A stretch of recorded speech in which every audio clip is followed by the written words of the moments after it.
गुरु जी, शुक्राना गुरु जी, अनंतम शुक्राना हमारे गुरु जी महाराज का। ओम नमः शिवाय, शिव जी सदा सहाय। ओम नमः शिवाय, गुरु जी सदा सहाय। शुक्राना, अनंतम शुक्राना। शिव पुराण में 18th चैप्टर है कामदेव का भस्म होना। ब्रह्मा जी बोले, नारद जी, अपनी अद्भुत दशा देख देखकर सदाशिव काम पीड़ित होकर इधर उधर देखने लगे। दिशाएं भी कांप गईं। अपने बाईं तरफ पुष्प धनुष ताने काम को बैठा हुआ देखा तो शिव पर दोबारा बाण छोड़ने के लिए प्रयत्न कर ही रहा था। उसे देखते ही रुद्रदेव क्रोध में आ गए और शिव के तेज को देखकर कामदेव कांपने लगा और साथ में ही मृत्युंजय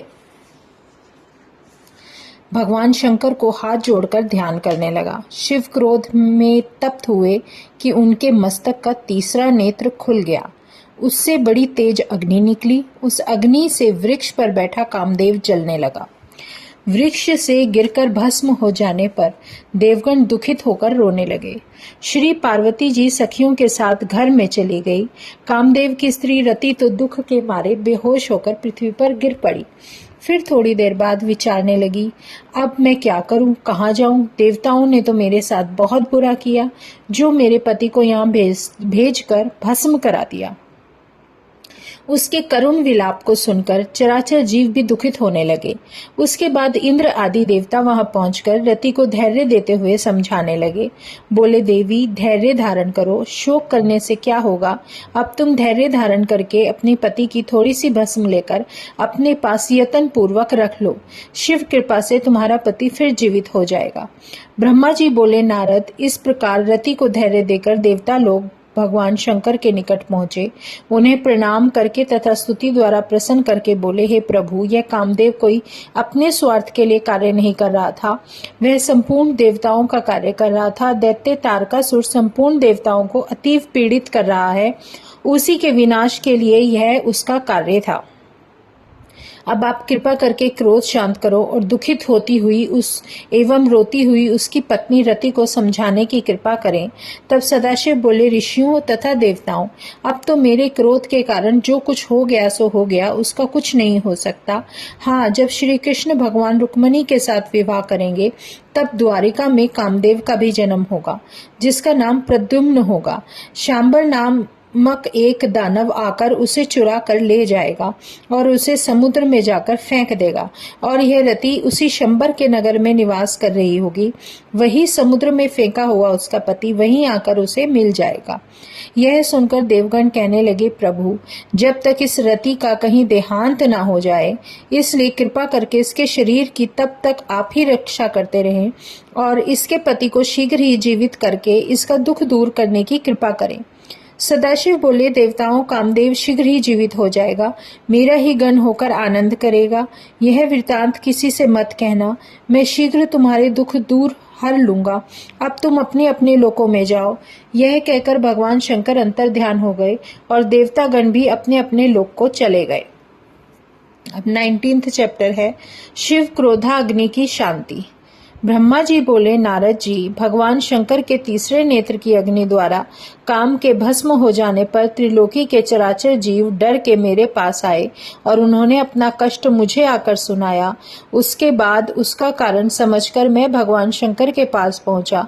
वहां मैंने देखा कि भगवान शंकर के क्रोध की अग्नि बड़ी भड़क रही थी। उस महान भयंकर अग्नि को मैंने शिव कृपा से रोककर हाथ से पकड़ लिया और समुद्र के पास पहुंचा।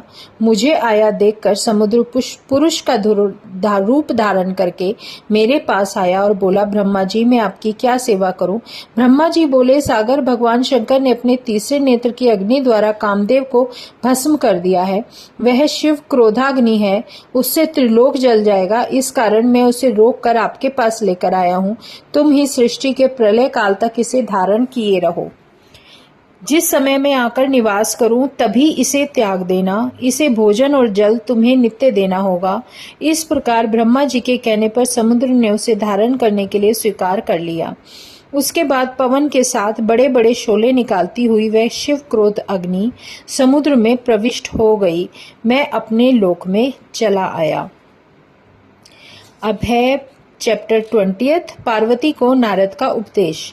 ब्रह्मा जी बोले, नारद जी, श्री पार्वती जी जब कामदेव के भस्म होने पर घर पहुंची तो उन्हें भगवान शंकर की विरह व्याकुलता लगने लगी और श्री पार्वती जी तो खाते पीते उठते बैठते सोते सब समय में शिव विरह में व्याकुल रहने लगी। ब्रह्मा जी बोले, नारद जी, तुम ही उस लोकों को घूमते घूमते वहां पहुंच गए। हिमालय ने तुम्हें आया देखकर आदर सत्कार के साथ उत्तम स्थान पर बिठाया। इसके बाद अपनी पुत्री के शिव पूजन से लेकर कामदेव को भस्म होने तक का सारा वृतांत कह सुनाया। यह सुनकर तुमने तो हिमालय को इतना ही कहा कि शिव भजन करो। इतना कहकर वहां से उठकर तुम श्री पार्वती जी के पास पहुंचे और उन्हें अकेला पाकर उनसे बोले, पार्वती जी, बिना तपस्या किए हुए भगवान शंकर की तुमने सेवा की, इससे तुमको अभिमान हो गया था।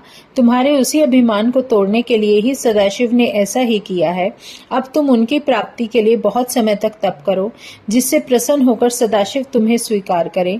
इतना सुनकर श्री पार्वती जी बोले, मुनिराज, आप परोपकार परायण हो, कृपा कर शिव आराधना के लिए मुझे मंत्र प्रदान करें, क्योंकि गुरु की दक्षिणा के बिना कोई कार्य सिद्ध नहीं होता। तब नारद जी ने कहा, देवी, मैं तुम्हें पंचाक्षर मंत्र कहता हूँ, उसका जप करो। ओम नमः शिवाय। यह मंत्र सब मंत्रों का राजा है और सर्व कामनाओं को पूर्ण करने वाला है। इसे विधि पूर्वक जपने से तुमको साक्षात शिव के दर्शन होंगे। अब है 21 पार्वती की तपस्या। ब्रह्मा जी बोले, नारद जी, शिवजी तपस्या द्वारा प्रसन्न होते हैं। इस प्रकार का निश्चय करके श्री पार्वती अपने माता पिता से बोली, मैं तप करना चाहती हूँ। तप के द्वारा ही मेरे शरीर स्वरूप जन्म एवं वंश आदि की सफलता होगी, इसलिए आप मुझे तप करने की आज्ञा दे दे। सुनकर हिमालय बोले, हे पुत्री, मुझे तो तुम्हारा विचार बहुत अच्छा प्रतीत होता है। तुम अपनी माता से भी जाकर पूछ लो, यदि वे आज्ञा दे तो बहुत उत्तम होगा। यह सुनकर पार्वती माता से पूछने लगी, माता जी, आप मुझे तप करने की आज्ञा दे दे, मैं कल प्रातःकाल होते ही वन में तप करने के लिए चली जाऊं। यह सुनकर मैना अति दुखित होकर बोली, पुत्री, तुम घर में ही तपस्या करो, वन जाने की क्या आवश्यकता है। तप करने से वन में अनेकों दुख होते हैं। इस प्रकार की अनेकों बातें कहकर मैना ने उमा देवी को वन जाने से रोका। तब तो उमा देवी अत्यंत दुखी हो गई। इस प्रकार दुखित एवं क्लेश में देखकर अंतः में मैना ने उमा देवी जी को तप करने की आज्ञा दे दी। तब अत्यंत आनंद को पाकर अपने माता पिता तथा सखी सहेली सबको यथोचित प्रणाम आदि करके उनसे आशीर्वाद तप के लिए लेकर चल पड़ी। कुछ दूर पर जाकर उन्होंने वस्त्र आभूषण उतार दिए, बलकल मृग चर्म आदि धारण कर उसी स्थान पर पहुंची जहां सदाशिव ने तप किया था। वहां पृथ्वी को शुद्ध करके वेदी बनाकर अपनी इंद्रियों को वश में करके मन को एकाग्र कर कठिन तप करना आरंभ कर दिया। गर्मी के दिनों में अपने चारों ओर अग्नि जलाकर बीच में बैठकर मंत्र जपती, वर्षा का कष्ट सहकर शीतकाल में शीतल जल में बैठकर मंत्र जपती, खाना पीना वायु आदि का सब विचार छोड़ दिया। सब मनोरथ के पूर्ण करने वाले भगवान शंकर के ध्यान में मग्न होकर मंत्र जपने लगी। ब्रह्मा जी ने कहा, नारद जी, इस प्रकार कठोर तप करते करते श्री उमा को 3000 वर्ष व्यतीत हो गए। उन्होंने शीत वर्षा आदि अनेकों कष्ट सहे। इस प्रकार से उमा देवी के कठोर तप को देखकर आश्चर्य में पड़े हुए सभी देवराज उनके दर्शन के लिए आने लगे कि इस प्रकार का कठोर तप आज तक तो किसी ने किया ही नहीं। 22वां अध्याय है उमा के कठिन तप को देखकर देवताओं का शिवजी के पास जाना। मतलब जितना भी अब तक पार्वती माता ने जो तपस्या की थी वो इतनी कठिन शुरू कर दी कि उसको देखकर सारे देवता भी हैरान रह गए। ब्रह्मा जी बोले, नारद जी, श्री पार्वती जी के तप द्वारा त्रिलोकी तप उठी। देवता दानव ऋषि मुनि यज्ञ गंधर्व सिद्ध साध्य विद्याधर आदि सभी व्याकुल होकर इंद्र आदि लोकपालों के साथ लेकर ब्रह्मा जी के शरण में पहुंचे और कहने लगे, ब्रह्मा जी, आपका बनाया ये चराचर ब्रह्मांड कितना संतप्त हो रहा है। उससे दुखित होकर हम सब आपकी शरण में आए हैं। तब ब्रह्मा जी बोले, नारद जी, इस प्रकार उनके कहने पर मैं ध्यान द्वारा श्री उमा देवी जी की तपस्या को जान गया। फिर विष्णु जी को सुनाने के लिए हम सब मिलकर क्षीर सागर पे पहुंचे। वहां सुंदर आसन पर विराजमान विष्णु भगवान ने कहा, इस समय श्री पार्वती जी भगवान शंकर की प्राप्ति के लिए कठोर तप कर रही हैं। उसी तप द्वारा त्रिलोकी तृप्त हो रही है। हम भी अति दुखित होकर आपकी शरण में आए हैं। आप ही हमारी रक्षा करें। विष्णु जी बोले, देवताओं, आप लोगों का कष्ट मैंने जान लिया है। अब हम सबको मिलकर भगवान शंकर की शरण में जाना चाहिए। वहां चलकर उनसे प्रार्थना करें कि वे जगत माता पार्वती जी के तप द्वारा प्रसन्न होकर उन्हें इच्छित वर दे और उनके साथ विवाह करके हम लोगों का कष्ट निवारण करे। भगवान विष्णु के कथन को सुनकर डरते हुए देवता बोले, हे भगवान, हम तो भूल कर भी भगवान शंकर के पास नहीं जाएंगे, क्योंकि उनका क्रोध हमसे सहा नहीं जा सकता। कामदेव को उन्होंने भस्म कर डाला, कहीं हम लोगों को भस्म ना कर डालें। नारद जी इस प्रकार देवताओं के वचन सुनकर भगवान विष्णु उनको समझाते हुए बोले, देवताओं, भय मत करो। भगवान शंकर परम दयालु हैं, हमारी अवश्य ही रक्षा करेंगे। ब्रह्मा जी बोले, विष्णु के वचन सुनकर सभी देवता भगवान शंकर के दर्शन के निमित्त चल पड़े। उनसे प्रथम तप में मगन श्री पार्वती जी के दर्शन एवं उनकी प्रशंसा करते हुए फिर भगवान शंकर के निवास स्थल पर पहुंचे। दूर से ही भगवान शंकर के दर्शन करके भयभीत देवताओं से पहले नारद जी तो निर्भय होकर शंकर के पास चले गए और वहां उन्हें परम आनंद में विराजमान देखकर देवताओं को बुलाने के लिए लौट आए। फिर सब देवताओं को साथ लेकर भगवान महादेव जी के पास पहुंचे। वहां जाकर शिव जी को प्रसन्न किया। फिर उन्हें आनंद के साथ अपने आसन पर विराजमान देखकर विष्णु आदि देवता उनके चरणों में बार बार प्रणाम करने लगे। 23वां चैप्टर है श्री शंकर जी की स्वीकृति। भगवान शंकर का दर्शन पाकर देवता बोले, भगवान रुद्र, हम आपकी शरण में आए हैं, आप हमारी रक्षा करें। विष्णु जी, ब्रह्मा जी एवं सब देवताओं, आप सबका यहाँ आने का कारण क्या है? जब सारे देवता श्री विष्णु जी की तरफ देखने लग गए तब विष्णु जी कहने लगे, भगवान शंकर, तारकासुर दानव ने हमको अति दुखित कर दिया है। उसने तो हमें अपने अपने स्थानों से भी निकाल दिया है। स्वामी, उसकी मृत्यु आपके पुत्र के द्वारा ही होगी, अतः आप गिरिजा के साथ शीघ्र ही विवाह करें। भगवान शंकर कहने लगे, हे देवताओं, यदि मैं गिरिजा के साथ विवाह कर लूं तो सबके सब देवता मुनि आदि कामी हो जाएंगे। वह सुंदरी स्वयं ही जीवित कर देगी। पहले मैंने कामदेव को सब कार्यों की सिद्धि के लिए भस्म कर दिया है, अब मुझे विवाह करने के लिए बाध्य मत करो। इतना कहकर भगवान शंकर ध्यान में स्थिर होकर अपने ही ब्रह्म स्वरूप आत्मचिंतन में लग गए। तब शिवजी को ध्यान अवस्था में देखकर फिर नंदीश्वर से विष्णु आदि सब देवता कहने लगे, नंदीश्वर जी, हम अब क्या करें? अब इनके प्रसन्न हो जाने के लिए कोई उपाय बतलाइए। नंदीश्वर जी ने कहा, हे विष्णु आदि सब देवताओं, आप भगवान शंकर जी की प्रार्थना करते रहो। भगवान महादेव तो अपने भक्तों के वश में हैं।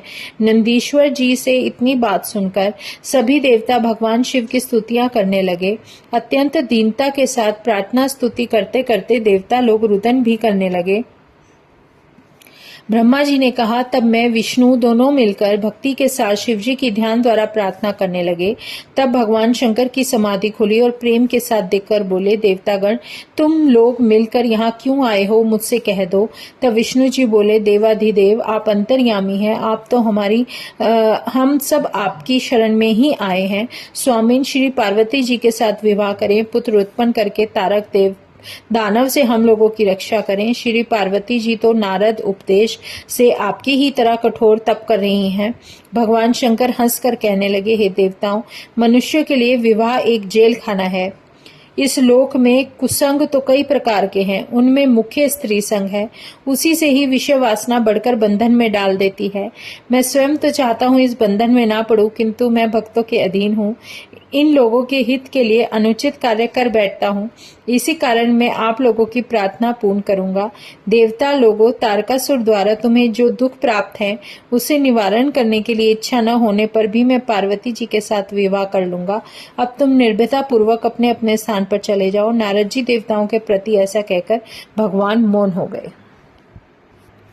जय गुरु जी, शुक्राना गुरु जी, अनंतम शुक्राना गुरु जी महाराज का। अब इसमें हम 23 अध्याय पढ़ चुके हैं पार्वती खंड के। अब हमारा नेक्स्ट पार्ट होगा 24 पार्वती जी की परीक्षा। मतलब पार्वती जी के तप के कारण सब देवता हैरान थे, लेकिन महादेव फिर भी उनकी परीक्षा लेने के लिए उनके पास जाते हैं।